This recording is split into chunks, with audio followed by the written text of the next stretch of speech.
hailed me rather than Roy, it'd be, "All right, Triggs, taking Keno for a walk again, are we?" Or some variation on that theme.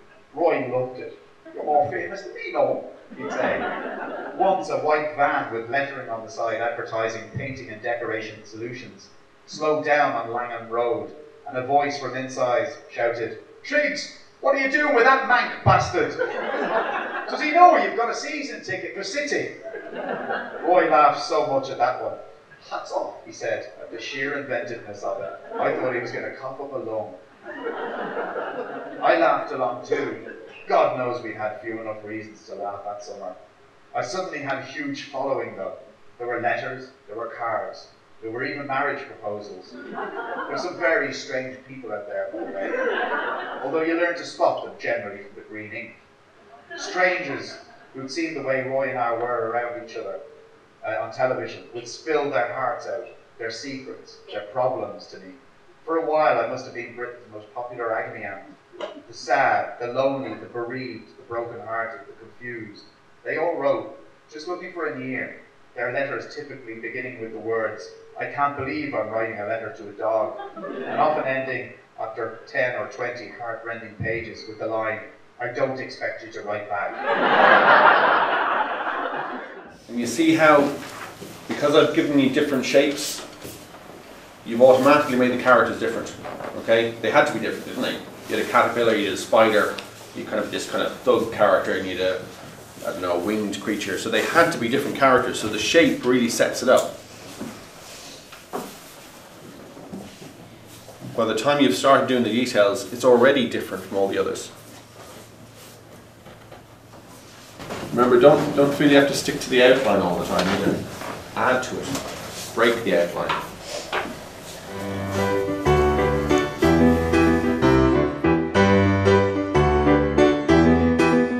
So we're here with Katie Hillard, the owner of Kevin's Bar in Market Street, Listowel, and she's recently become involved with Writers' Week. How do you feel it's going? I really enjoyed it actually. It's been lovely so far. Good. So, And how did you get involved with the festival? well, I went down to the Shanachie Centre to speak with Maura Logue just to say thank you for involving us last year. Actually, we had a CD launch here last year with McGann, and it was just so lovely. And I just wanted to say thank you. And then Maura suggested the pop-up event, which was the comedians.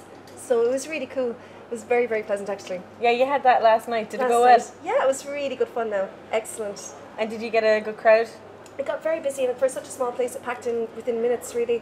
I mean, there's very popular ladies, and people just wanted to see them. I don't think our kids or our grandkids are going to be able to, not want to, but they're only be able to read a 300-page novel with one plot that's kind of realistic, and you have to hold kind of what happened in chapter 1 in your head for 300 pages, and then, you know, I don't think we're even going to be able to do that in another 10 or 20 years.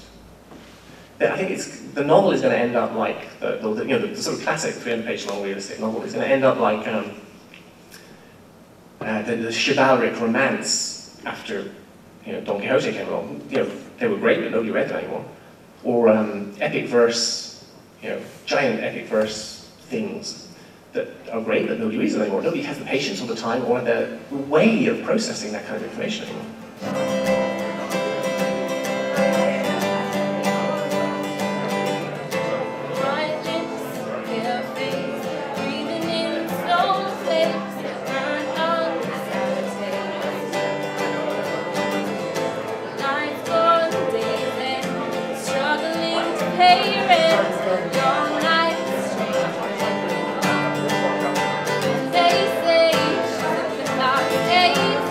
I'm here with Jerry Behan. He is the owner of the Horseshoe Bar and Restaurant, beautiful place, recently renovated and made larger, and he's also a sponsor of Writers' Week for numerous years. How did you get into it, Jerry? Well, I bought the Horseshoe in 2005, came into the business new, always heard about Writers' Week but never realised the value it was to the business people of Listowel, and it is a massive week for the likes of me with the bar and restaurant, and I'm sure for the other people that have food outlets, and it is going from strength to strength every year. It is getting bigger, and with the way it is going, it will be nearly soon as big as the races in Listowel. You're Today now we're going on just a river walk. The accompanied today by Tim Griffin, who's an expert on all things wildlife, and we're accompanied by Owen McMahon, Brian McMahon's son. Okay, we'll continue now down to the bank of the river by the castle. That's great. We're at a very historic part of Listowel because, as you see, we're very close to the Fitzmaurice Castle. There was an old roadway and passageway, the ford which crossed the river here on the cliffside of the bridge here.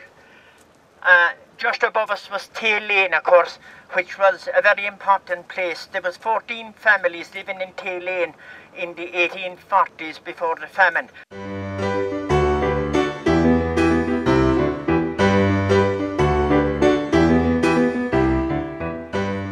Will you please put your hands together, give her a warm Listowel welcome, Germaine Greer. Thank you so much.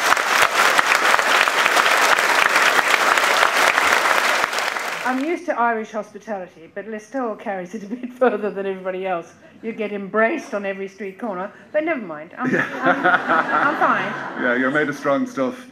We had to do the equality thing. You know, I had to go into Parliament to find out what a bear pit it was and how silly it all was and how complex the networking between the men was. The old boy network is only one kind of network. There are lots of different kinds of networks, and they're all rather good at excluding women. So the women have a distinct feeling that they don't really know what's going on. What is the mechanism that means that women cannot win? And that's really the thing that we have to change. But we have to change it.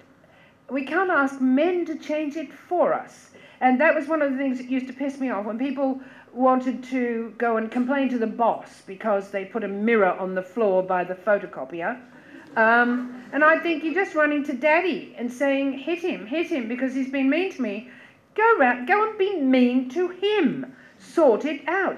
And by the way, get the other women in the office to stand up with you and say, we're not going to let you do this. You debag him and send him out into the street. Do something. Don't cry, go running to daddy and saying they've been mean to me. So the gender debate is really the sex debate, but we have to try and understand what that mechanism is that means that women cannot negotiate from an equal footing. One of the reasons we can't negotiate is that we love men too much.